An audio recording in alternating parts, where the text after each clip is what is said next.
নমস্কাৰ সকলোকে ইকুইপাথ সায়েন্সলৈ এটা নতুন ভিডিঅ'লৈ সকলোকে স্বাগতম জনাইছো। আমি এটা সিৰিজ ষ্টাৰ্ট কৰিছিলো। সেই সিৰিজটোত আমি ডিসকাস কৰি আছিলো বিএসসি নাৰ্ছিঙৰ কিছুমান ইম্পৰ্টেন্ট কোৱেশ্চনছ, বিলাক প্ৰবেবল কোৱেশ্চনছ আহাৰ যিবিলাকৰ সম্ভাৱনা আছে। তো আজিও এই ভিডিঅ'টোত কি কৰিছো আৰু 10টা কোৱেশ্চন লৈছো মই, যিবিলাক আমি ডিসকাস কৰিম এতিয়া। আৰু দিজ আৰ ভেৰি ইজি কোৱেশ্চনছ। তোমালোকে এবাৰ আমি ভালকে ডিসকাস কৰাৰ পিছত আৰু এবাৰ চাবা, then you will get to know about it. তো ফাৰ্ষ্ট মই ফাৰ্ষ্ট কুৱেশ্যনটো লৈছো। For a zero' order reaction the rate of the reaction is zero' order reaction আমাক কনচিডাৰ কৰিব দিছে। জিৰ' অৰ্ডাৰ ৰিয়েকশ্যনৰ কাৰণে ষ্টেটমেণ্ট কিছুমান দিয়া আছে। নাম্বাৰ এ দিছে independent of initial concentration of reactants depends upon the initial concentration of reactants both of above and none of above. তো যেতিয়া আমি জিৰ' অৰ্ডাৰ ৰিয়েকশ্যন কনচিডাৰ কৰো, this question is from chemical kinetics chapter. Chemical kinetics চেপ্টাৰৰ পৰা তোমালোকক এইটো question দিয়া হৈছে। যেতিয়া আমি জিৰ' অৰ্ডাৰ ৰিয়েকশ্যন কনচিডাৰ কৰো, তেতিয়া ইনিচিয়েল কনচেন্ট্ৰেশ্যনৰ ওপৰত কি থাকে, তোমাৰ ইনিচিয়েল কনচেন্ট্ৰেশ্যনৰ ওপৰত পাৱাৰ 0 থাকে। ঠিক আছে, অৰ্থাৎ সি ৰিয়েক্টেণ্টৰ যিটো ইনিচিয়েল কনচেন্ট্ৰেশ্যন, সেই ইনিচিয়েল কনচেন্ট্ৰেশ্যনটোৰ ওপৰত ডিপেণ্ড নকৰে। সেইকাৰণে তাক আমি জিৰ' অৰ্ডাৰ ৰিয়েকশ্যন বুলি কওঁ। গতিকে তোমালোকৰ ইয়াতে আনচাৰটো একদম চিম্পলি হ'ব, it is independent of initial concentration of the reactant. ৰিয়েক্টেণ্টৰ ইনিচিয়েল কনচেন্ট্ৰেশ্যনৰ ওপৰত ই ডিপেণ্ড নকৰে। So for zero order reaction, the rate of reaction is independent of initial concentration of the reactant. গতিকে এইটো হৈছে তোমালোকৰ ফাৰ্ষ্ট কুৱেশ্যনটো। তাৰপিছত হৈছে আইচোটনিক সলিউশনছ হেভ, এতিয়া এটা টাৰ্ম দিছে যাক কোৱা হৈছে আইচোটনিক সলিউশন। আইচোটনিক সলিউশন এইটো তোমাৰ সলিউশন চেপ্টাৰৰ পৰা কুৱেশ্যন সোধা হৈছে। এইটো আইচোটনিক সলিউশনত কি হয়, তাহাঁতৰ অস্মটিক প্ৰেছাৰ সেম থাকে। অস্মটিক প্ৰেছাৰ কি হয়? অস্মটিক প্ৰেছাৰ এটা কলিগেটিভ প্ৰপাৰ্টি হয়। গতিকে অস্মটিক প্ৰেছাৰ আইচোটনিক সলিউশন এটাৰ কি হ'ব, তোমাৰ অস্মটিক প্ৰেছাৰ সেম হ'ব। যদি তোমাক কোৱা হয় যে এটা solution isotonic, then it has same osmotic pressure. তো অপশন ডি তোমাৰ কি হ'ব, ৰাইট অপশন হ'ব। So moving to the next question, the transition metals have good catalyst because কিছুমান ইয়াতে হেৰি দিয়া আছে আমাক, কন্ডিশন ক্ৰাইটেৰিয়া দিয়া আছে ট্ৰানজিশন মেটালছৰ কাৰণে। কিয় ট্ৰানজিশন মেটালছ বিলাক ভাল কেটালিষ্ট হয়, এই কথাটো সুধিছে আমাক। ঠিক আছে, কিয় ভাল কেটালিষ্ট হয়? প্ৰথমতে দিছে হাই মেল্টিং পইণ্ট, হাই আয়নাইজেশ্যন এনথেলপি, এলয় ফৰ্মেশ্যন আৰু ভেৰিয়েবল অক্সিডেশ্যন ষ্টেট। এতিয়া তোমালোকক মই কৈছিলো কেইটামান বস্তু, যেতিয়া তোমালোকে ডি ব্লক এলিমেণ্টছ কনচিডাৰ কৰা, ডি ব্লক বা ট্ৰানজিশন এলিমেণ্টছ যেতিয়া তোমালোকে কনচিডাৰ কৰা, মই তোমালোকক কেইটামান কথা মনত ৰাখিব কৈছিলো আগৰ যদি ভিডিঅ' তোমালোকে চাইছা, যে ডি ব্লক এলিমেণ্টছৰ ক্ষেত্ৰত এটা বস্তু তোমালোকে সদায় মনত ৰাখিবা, due to vacant d orbital বহুত কিবা কিবি হয়, বহুত ৰিজনৰ মানে বহুত কাৰণ মানে বহুত কিছুমান ফেনমেনাৰ মানে ৰিজনটো হয় ডি ব্লক এলিমেণ্ট কি হয়, due to the vacant d orbital বা পাৰ্টলি ফিল্ড ডি অৰবিটেল, মানে unpaired electron in d orbital এটা ৰিজন হ'ব পাৰে। আৰু এটা হ'ব পাৰে যে ভেৰিয়েবল অক্সিডেশ্যন ষ্টেট দেখায়। ইহঁতৰ অক্সিডেশ্যন ষ্টেট কেন বি ভেৰিড, আমি নিজেও পাইছো। তোমালোকে যেতিয়া চোৱা মেংগানিজৰ ক্ষেত্ৰত চাব পাৰা, বা আইৰনেও দেখায়, কপাৰেও দেখায়, দে শ্ব' ভেৰিয়েবল অক্সিডেশ্যন ষ্টেট। গতিকে সেই ভেৰিয়েবল অক্সিডেশ্যন ষ্টেট হোৱাৰ কাৰণে কি হ'ব, সি ডিফাৰেণ্ট কেটালিষ্ট হিচাপে কাম কৰিব। এতিয়া Fe2 এটা বেলেগ কেটালিটিক এক্টিভিটি থাকিব, Fe3 বেলেগ থাকিব, because it can show both Fe2 and Fe3. It can show both +2 and +3 oxidation state. গতিকে তোমালোকৰ ট্ৰানজিশন মেটেল বিলাকে কিয় গুড কেটালিষ্ট হিচাপে কাম কৰে, due to variable oxidation state. It is one of the like more important reason, মানে যে variable oxidation state কিহৰ কাৰণে সিহঁতে কি কৰে, বিভিন্ন ধৰণৰ কেটালিষ্ট, ভাল কেটালিষ্ট হিচাপে কাম কৰে সিহঁতে ভেৰিয়েবল অক্সিডেশ্যন ষ্টেট থকাৰ কাৰণে। ঠিক আছে, তো নেক্সট কুৱেশ্যনত সুধিছে ইডিটিএ। ইডিটিএ কি হয়? ইডিটিএ নামটো শুনিছো আমি, কোঅৰ্ডিনেশ্যন চেপ্টাৰৰ কুৱেশ্যন এইটো। ইডিটিএ এটা কি হয়, এটা লিগাণ্ড হয়। ইডিটিএ এটা লিগাণ্ড হয়। আমি তোমালোকে যদি ফাৰ্ষ্ট ইয়াৰত হয়তো এক্সপেৰিমেণ্ট কৰি চাও, নহ'লে ছেকেণ্ড ইয়াৰত আছে নেকি এটা, তোমাৰ ইডিটিএৰ লগত টাইট্ৰেশ্যন এটা থাকে, টাইট্ৰেশ্যনৰ এটা আমি কৰাও এইটো ইডিটিএত। তোমালোকে যদি কৰা নাই নিশ্চয় কৰিবা চাগে। আৰু এই যিবিলাক তোমালোকৰ দিছে অপশ্যনত, ইউনিডেন্টেড লিগাণ্ড, বাইডেন্টেড লিগাণ্ড, ট্ৰাইডেন্টেড লিগাণ্ড, এইবোৰ কি হয়? এইবোৰ লিগাণ্ড হয়। ইউনিডেন্টেড লিগাণ্ড মানে কি? ডনোডেন্টেড। ডোনৰ এটম কেইটা হ'ব? 1 ডোনৰ এটম। তোমালোকে এইবোৰো লগত মনত ৰাখিবা, অলপমান মই কৈ দিছো ইয়াৰ লগত জড়িত থকা বস্তুবিলাক। 1 ডোনৰ এটম,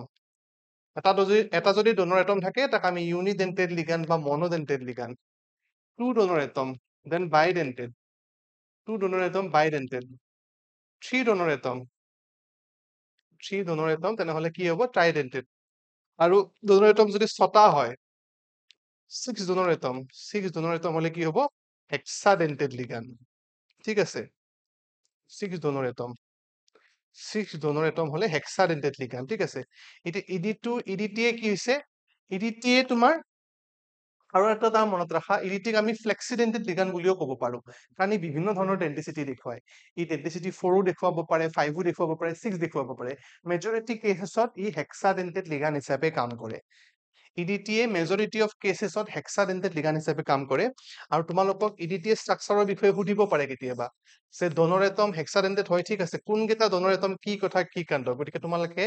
ইয়াৰ লগতে কি কৰিবা ইডিটিয়ে যিটো ষ্ট্ৰাকচাৰ আছে মই ভাবো তোমালোকে ইডিটিয়ে ষ্ট্ৰাকচাৰটো ভালকে জানি থোৱাটো দৰকাৰ গতিকে ইডিটিয়ে ষ্ট্ৰাকচাৰটো মই এতিয়া ড্ৰ কৰিছো তোমাৰ নাইট্ৰজেন ডোনৰ থাকিব ইয়াতে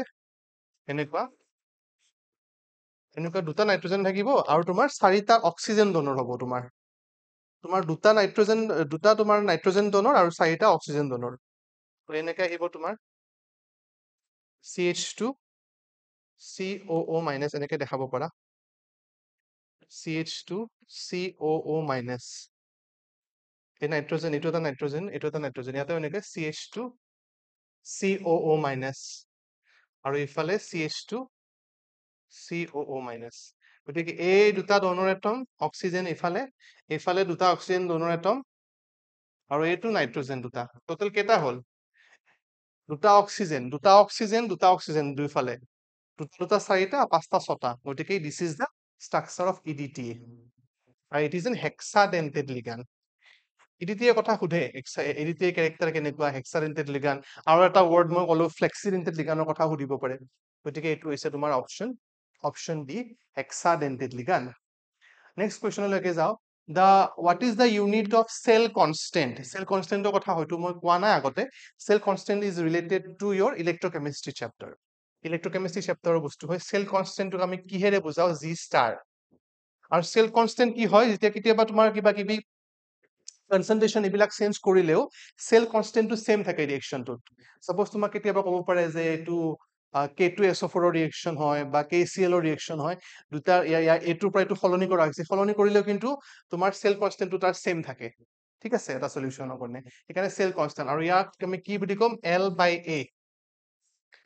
L/A ৰে বুজা cell constant ৰ ফৰ্মুলাটো তোমালোকে মনত ৰাখিব পাৰা cell constant টো তোমাৰ কি হয় এতিয়া ইউনিটটো সুধিছে এতিয়া ইউনিটটো আমি ইয়াৰ পৰা উলিয়াব পাৰিম L মানে কি L মানে হৈছে লেন্থ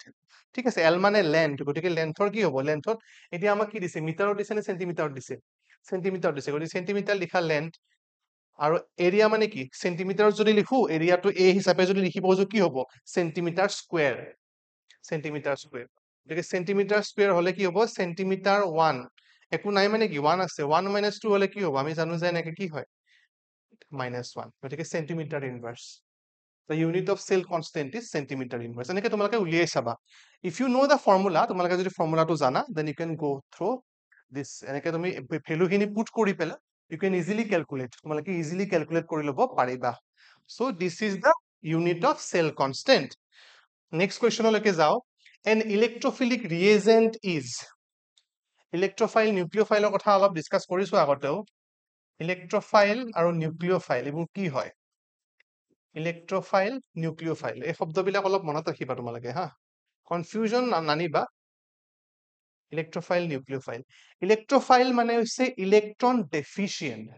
যাৰ ইলেক্ট্ৰন নাই ইলেক্ট্ৰন কম আছে ইলেক্ট্ৰন ডেফিচিয়েন্ট ঠিক আছে ইলেক্ট্ৰন কম আছে যাৰ ওচৰত যাক ইলেক্ট্ৰন লাগে আৰু নিউক্লিওফাইল মানে হৈছে ইলেক্ট্ৰন ৰিচ যাৰ ইলেক্ট্ৰন বেছি আছে গতিকে ইলেক্ট্ৰফাইলে কি কৰিব সদায় নিউক্লিওফাইলৰ বা ইলেক্ট্ৰন ৰিচ স্পেচিছত ট্ৰাই কৰিব এটা কৰিব কাৰণে আৰু ভাইস ভাৰ্সা মানে নিউক্লিওফাইলে কি ক'ব ইলেক্ট্ৰন ডেফিচিয়েন্ট চেণ্টাৰত গৈ এটাক কৰিব কাৰণ অলৰেডি তাৰ ইলেক্ট্ৰন বেছি আছে সেইকাৰণে আমি জানো যে কাৰ্বনত কি হয় কাৰ্বনত যেতিয়া পাৰ্চিয়েল পজিটিভ চাৰ্জ আহে কোনে ইয়াক এটাক কৰে তেতিয়া তোমাক কি হয় নিউক্লিওফাইল আহি ইয়াৰ ওচৰত আহে কাৰণ পাৰ্চিয়েলি পজিটিভ গতিকে নিউক্লিওফাইলে সদায় পজিটিভ চাৰ্জ বিচাৰে ঠিক আছে গতিকে ইয়াতে আমাৰ অপচন বিলাক কি দিয়া আছে অপচন দিয়া আছে it is an electron deficient species electron rich species negatively charged species none of the above আৰু নিউক্লিওফাইলটো negatively charged ইলেক্ট্ৰফাইলটো তুমি এনেকৈ দেখাব পাৰা it is a positively charged particle গতিকে তোমাৰ কি হ'ব অপচনটো হ'ব ইলেক্ট্ৰন ডেফিচিয়েন্ট স্পেচিছ যাৰ তাত ইলেক্ট্ৰনৰ সংখ্যা কম থাকে যাক ইলেক্ট্ৰনৰ প্ৰয়োজন হয় সো সেইকাৰণে তোমালোকে নিউক্লিওফাইল আৰু ইলেক্ট্ৰোফাইলৰ যিটো ডিফাৰেন্স হয় ডেফিনেশ্যনৰ মনত ৰাখিবা ঠিক আছে তো নেক্সট কোৱেশ্চনলৈকে যাও ৰিডাকশন প্ৰসেস ইনভলভ দুটা প্ৰসেস থাকে আমাৰ কমন প্ৰসেস যদি আমি চাও অক্সিডেশন ৰিডাকশন অক্সিডেশন ৰিডাকশন এই দুটা প্ৰসেস থাকে আৰু অক্সিডেশন আৰু ৰিডাকশন উলটা হয় ইটোৰ পৰা আনটো উলটা হয় ঠিক আছে গতিকে ৰিডাকশন আৰু অক্সিডেশন আমি জানিব লাগিব অকমান এটা ভিডিও বনাইছো হয়তো এতিয়া আপলোড কৰা হোৱা নাই কিন্তু আপলোড কৰিব অক্সিডেশন ৰিডাকশনৰ বিষয়ে অলপ ডিসকাস কৰা হৈছে অক্সিডাইজিং এজেন্টৰ বিষয়ে ডিসকাস কৰা হৈছে গতিকে তোমালোকে সেই ভিডিওটো চাবা মই কৰিছো ভিডিওটো তো ৰিডাকশন প্ৰসেসত কি হয় ইলেক্ট্ৰন গেইন কৰে ইলেক্ট্ৰন লয় সাপোজ Fe3 আছে ঠিক আছে সি এটা ইলেক্ট্ৰন লৈ ললে ঠিক আছে এটা ইলেক্ট্ৰন লৈ ললে সি যোগ কৰি দিলা তেতিয়া Fe2 হৈ গল এটো তাৰ মানে ৰিডাকশন হল অক্সিডেশন ষ্টেটটো কমি গল ন তাৰ মানে ৰিডাকশন হল তাৰ গতিকে এটো হৈছে তোমাৰ যেতিয়া ইলেক্ট্ৰন এটা লস হ'ব লস অফ ইলেক্ট্ৰন হলে কি হ'ব হেতুক আমি ৰিডাকশন প্ৰসেস বুলি কওঁ তো এটো হ'ব তোমাৰ সৰি লস অফ ইলেক্ট্ৰন মানে সৰি একদম সৰি অক্সিডেশন স্টেটত কি হব আমি যদি ইয়া তোমাৰ কি হব ইয়েস গেইন কৰিব ৰিডাকশনত গেইন কৰিব লস নহয় দে গেইন কৰিব এতিয়া যে লিখিলো মই Fe3 পৰা Fe2 হলে কি হব মানে এটা ইলেক্ট্ৰন ললে সি সেইকাৰণে তাৰ চাৰ্জটো গুচি গল ন ললে আমি নেগেটিভ বুলি কওঁ বি কেয়াৰফুল হা অকমান কনফিউজন হৈছিল মই নিজে মানে কনফিউজ কৰি কোৱা গৈছে তোমালোকক যে Fe3 পৰা এটা ইলেক্ট্ৰন কি কৰিছে বেলেগৰ পৰা লোৱাৰ লগে লগে তাৰ চাৰ্জটো কমি গৈছে নহয় জানো আমি ললে নেগেটিভ বুলি কওঁ কোনবাই যদি ইলেক্ট্ৰন লয় ইলেক্ট্ৰন এৰি দিলে পজিটিভলি চাৰ্জ বুলি কওঁ আমি সাপোজ কোনবাই ইলেক্ট্ৰন লৈছে তেতিয়া হলে আমি তাক কি কম হেৰি কম গেইন অফ ইলেক্ট্ৰন মানে ইলেক্ট্ৰনটো লৈছে গতিকে নেগেটিভলি চাৰ্জ হ'ব গতিকে এইটো হ'ব তোমাৰ gain of electron addition of oxygen হলে অক্সিডেশন এইটো এনেকে মনত ৰাখিব পাৰা এডিশন অফ অক্সিজেন বুলি কৈছে ন গতিকে অক্সিডেশন লস অফ ইলেক্ট্ৰন হলে কি হ'ব তেতিয়াও তোমাৰ অক্সিডেশন হ'ব আৰু increase the oxidation number definitely এইটো অক্সিডেশনে হ'ব তো ৰিডাকশন প্ৰসেসটো আৰু এবাৰ ভালকে কৈ দিছো মই ৰিডাকশন প্ৰসেসত তোমাৰ কি হ'ব ইলেক্ট্ৰন গেইন কৰিব মই লম মোক ইলেক্ট্ৰন লাগে হেতু ৰিডাকশন প্ৰসেস এতিয়া এইটো Fe2 ৰ পৰা যেটো কৈছো মই Fe3 ৰ পৰা এটা ইলেক্ট্ৰন লৈছে কি মোক লাগে কাৰণে মই লৈছো গতিকে অক্সিডেশন ষ্টেট কি হৈছে কমি গৈছে অক্সিডেশন ষ্টেট কি হৈছে কমিছে ইয়াতে কি দি আছে increase in the oxidation number নহয় অক্সিডেশন নম্বৰ ডিক্ৰিজ হ'ব যেতিয়া ৰিডাকশন হয় আৰু ইলেক্ট্ৰন লৈছে গেইন কৰিছে গেইন কৰা মানে লোৱা ঠিক আছে গতিকে কি হ'ব আনসাৰটো it is a gain of electrons gain কৰা মানে লোৱা যদি কনফিউজন হৈছে অকমান তোমালোকে চাবা কিবা ডাউট থাকিলে সুধিবা next কোৱেশ্চনটো the electrode potential of standard hydrogen electrode SHE এই শব্দটো তোমালোকে শুনি থাকিবা দেই কেতিয়াবা পৰীক্ষাত সুধিব এটো হৈছে স্ট্যান্ডাৰ্ড হাইড্ৰোজেন ইলেক্ট্ৰড আৰু স্ট্যান্ডাৰ্ড হাইড্ৰোজেন ইলেক্ট্ৰডৰ ওপৰত ভিত্তি কৰি তোমালোকক নিউমেৰিকেলছটো দিয়ে এটো পৰীক্ষাত হয়তো নিদিব পাৰে কিন্তু কিছুমান পৰীক্ষাত দিব তোমাক if you are preparing for the exams like entrance exam গতিকে তোমালোকে তেতিয়া জানিব লাগিব এটো হৈছে তোমাৰ স্ট্যান্ডাৰ্ড হাইড্ৰোজেন ইলেক্ট্ৰড আৰু যাৰ ভ্যালুটো আমি এটা স্ট্যান্ডাৰ্ড বুলি লও লাইক ইয়াক স্ট্যান্ডাৰ্ড হিচাপে লৈ পেলাই আমি ক্যালকুলেশনস বিলাক কৰো কেতিয়াবা এটো গতিকে ভ্যালুটো তোমালোকে মনত ৰাখিব লাগিব the value is 0 v 0 volt ঠিক আছে এটো হৈছে ইলেক্ট্ৰড পটেনশিয়ালৰ ভল ইলেক্ট্ৰন পটেনশিয়ালৰ value so the answer is option C 0 volt the formation or the formula of soda ash or formula সুধিছে soda ash or formula টো একদম ডাইৰেক্টলি এটো অলপ মনত ৰাখিবলগীয়া বস্তু Na2CO3 Na2CO3 is the formula hydro group নাথাকিব লগত এটো মনত ৰাখিবা তোমালোকে উইদাউট এনি হাইড্ৰো গ্ৰুপ ফৰ্মুলাটো এনেকে মনত ৰাখিবা direct sodium carbonate without any hydro group 10টাও নাথাকে দুটাও নাথাকে এটা নাথাকে এটা মানে without any hydro group Na2CO3 next কোৱেশ্চনলৈকে যাও the spherical shape of rainwater droplet is due to এটো তোমালোকে ইন ডিটেইলত যাব না লাগে জাস্ট মই তোমালোকক ইনফৰমেশনটো দিছো that is all surface tension rain droplet যেটো তোমাৰ spherical হোৱাৰ যেটো ৰিজন rain droplet spherical কিহৰ কাৰণে হয় এটো তোমালোকে হায়াৰ ষ্টাডিজত পঢ়িবা এতিয়া ইমান পঢ়িব নালাগে সাৰফেস টেনশনৰ কথা সাৰফেস টেনশন আহিব ভিস্কোসিটি আহিব এই দুটা ফেক্টৰ অলপ বেলেগ ধৰণৰ আমি টেম্পাৰেচাৰ প্ৰেছাৰৰ কথা আমি জানো যিকোনো কেমিকেল ৰিয়েকশ্যনতে আমি কি কৰোঁ টেম্পাৰেচাৰ প্ৰেচাৰ লগা হয় আমাক ৰুম টেম্পাৰেচাৰ হ'লেও লগা হয় ঠিক আছে গতিকে ৰেইন ড্ৰপলেট স্পেৰিকেল হোৱাৰ কাৰণটো কি হয় সাৰফেচ টেনশ্যন তোমালোকে জাষ্ট ফেনমেননটো মনত ৰাখা ইমান ডিটেইলত তোমালোকক এতিয়া নালাগে হাই ছেকেণ্ডাৰী লেভেলত ইমান প্ৰয়োজন নাই ঠিক আছে গতিকে তোমালোকে হায়াৰ ষ্টাডি কৰিলে সাৰফেচ টেনশ্যনৰ ডিৰাইভেশ্যন আছে ফৰ্মুলা আছে এইবিলাক আছে আৰু ভিস্কোচিটি ভিস্কোচিটিও এটা ফেনমেনন হয় এইটোৰ বিষয়ে আমি পঢ়িব লাগিব ইন আৱাৰ হায়াৰ ষ্টাডিজত এতিয়া নালাগে গতিকে তোমালোকে ফেনমেননটো জানি থৈ দিয়া the spherical shape of the rain droplet is due to the phenomenon of surface tension তো এইকেইটা কুৱেশ্যন লৈছিলো এই পিডিএফটোত মই আই হোপ তোমালোকে বুজি পাইছা কুৱেশ্যনখিনি ভালকে চাবা তোমালোকে পঢ়িবা কুৱেশ্যনখিনি ইম্পৰ্টেণ্ট কুৱেশ্যনছ হয় এনেকুৱা ধৰণৰ কুৱেশ্যনবিলাকে তোমালোকক সুধিব ফৰ BSc নাৰ্ছিং এক্সাম বৰ বেছি ডেপথতো তোমালোকে যাব নালাগে বাট এনেকুৱা নহয় যে পঢ়িব নালাগিব পঢ়িব সমানে লাগিব you have to go' through the textbook as well as your previous years question যদি কিবা আছে তোমাৰ আৰু প্ৰিভিয়াছ ইয়াৰ্ছৰ কুৱেশ্যনছ আমি ডিছকাছ কৰিছোঁ তোমালোকে ভিডিঅ'বিলাক যদি মোৰ প্লেলিষ্টত চোৱা পাবা আমি CUET-ৰো ডিছকাছ কৰিছোঁ those are very important question সেইবিলাকো ইম্পৰ্টেণ্ট তোমালোকে অকল একেটা বুলিয়ে নাভাবিবা সেইবিলাকো চাবা এইবিলাকৰ অলপ লেভেলটো অকণমান বেলেগ ধৰণৰ সেইকেইটাৰো অলপ লেভেলটো বেলেগ গতিকে সেইকাৰণে তোমালোকৰ কি হ'ব দুইখিনি প্ৰশ্ন চালে তোমালোকৰ যিকোনো এক্সামৰ কাৰণে হেল্প হ'ব আই হোপ তোমালোকে বুজি পাইছা ভিডিঅ'টো চোৱাৰ বাবে থেংক ইউ ছ' মাছ